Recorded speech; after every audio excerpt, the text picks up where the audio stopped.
¿De qué son esas imágenes? Una máquina predice el futuro.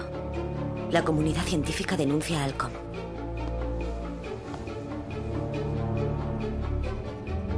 Michael, veamos las demás imágenes.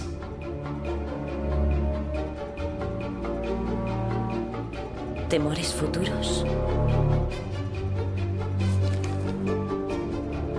La Corporación de Seguros de Depósitos se desploma.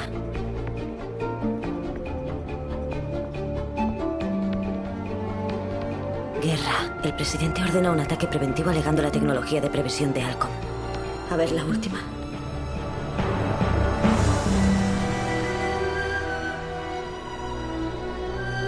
Dios mío, este es el futuro.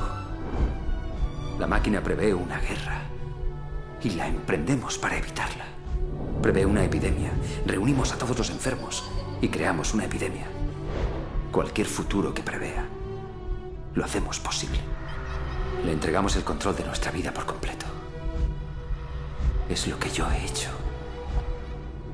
Ver el futuro nos destruirá.